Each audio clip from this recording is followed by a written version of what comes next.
A potato-sized disappointment, surprisingly solid salads, and an unexpected #1 over the famed Cheddar Bay Biscuits. Here's how customers rank the sides at Red Lobster, from worst to best.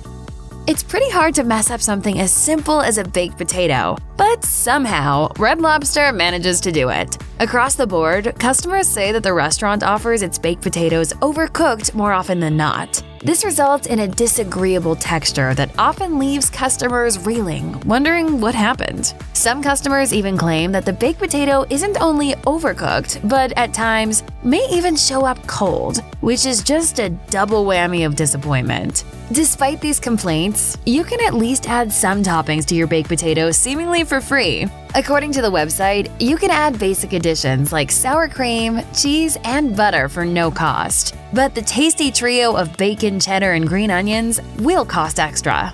Still, despite these yummy toppings, it may or may not be enough to disguise the taste of an overcooked potato. One positive for the mashed potatoes at Red Lobster is that it seems that you can at least add butter, cheese, and sour cream at no cost. However, adding a bacon, cheddar, and green onions combo will cost you extra. And so the mashed potatoes may cost you a little more than you bargained for. That's especially disappointing considering that customer reviews of them aren't so great. Judging by their description, the sea-salted french fries at Red Lobster come off pretty basic. But if you're an avid french fry purist, that may not be a bad thing.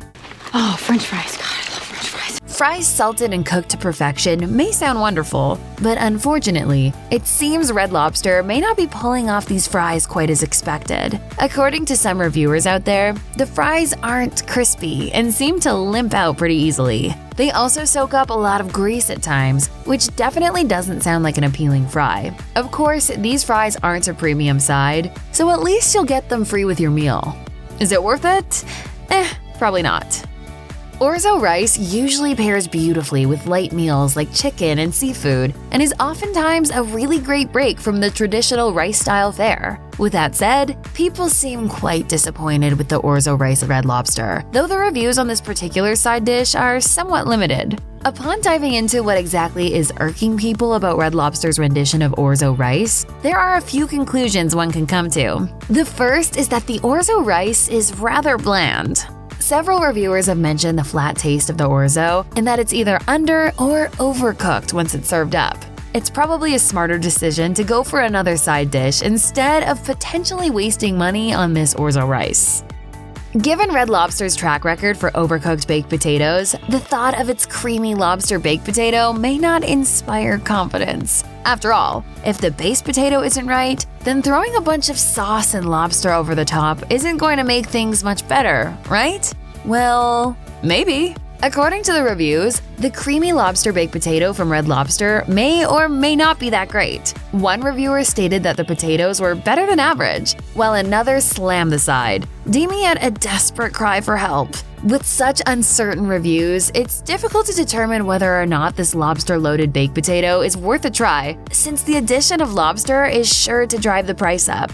Though this lobster-loaded baked potato may strike the fancy of some, there just isn't enough evidence to prove this potato is good enough to justify such a high price point. Despite the tempting description of this side dish, the bacon mac and cheese offered at Red Lobster isn't as well received as one would assume. Anything mac and cheese related is sure to get people excited, especially if it's topped with yummy goodies that would only work to amplify its flavor. Where's my mac and cheese? What the results show, however, is that many people aren't happy with the mac and cheese at Red Lobster for a variety of reasons. The first reason seems to be that the cheese is liquidy, very similar to what you'd expect from Velveeta, according to one diner. On top of this, some say that the bacon comes off as fake and that the mac and cheese, on the whole, tastes overly salty. While these may not be deal breakers for everyone, something that sounds as delicious as combining bacon and mac and cheese results in high expectations. Sadly, however, it doesn't seem like those expectations are met. And with it being one of the pricier sides at Red Lobster, it comes up as a disappointment. And while these might not be deal breakers for everyone, anytime bacon and mac and cheese are mentioned together, expectations get set extra high. A good coleslaw can be hard to come by, especially since so many people have varying expectations as to what actually makes it good. Some may prefer a sweeter slaw, but others defer to more acidic flavors, leaving expectations for what makes the side dish truly delicious hard to decipher. Still, most people can agree that any coleslaw that is too dry, overly sweet, or overly bitter is going to be a bad bite. Thus, it's a relief to hear that most people quite like Red Lobster's rendition of coleslaw, even if it isn't exactly the best they've eaten. Most reviewers of this side dish state that the slaw at Red Lobster tastes sweet but could still benefit from a little something extra. One person thought salt might be a good addition, while others thought a touch of acid like vinegar or lemon juice might work to balance the flavors instead. Either way, based on the opinions of others, this side dish deserves a middle-of-the-road ranking. It isn't gross, but most people think it could use a little extra pick-me-up to become truly delicious.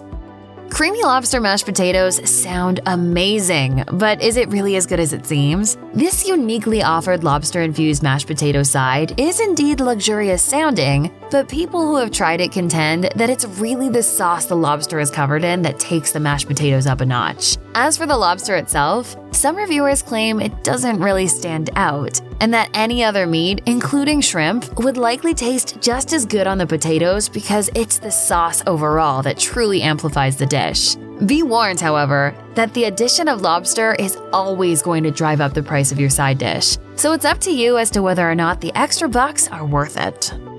Seasoned broccoli sounds like an interesting side dish, doesn't it? After all, not many places would refer to their broccoli as seasoned, as most come with salt, butter, and not much else. And while it's unknown as to exactly what Red Lobster's broccoli entails, it's clear at least that people tend to dig it.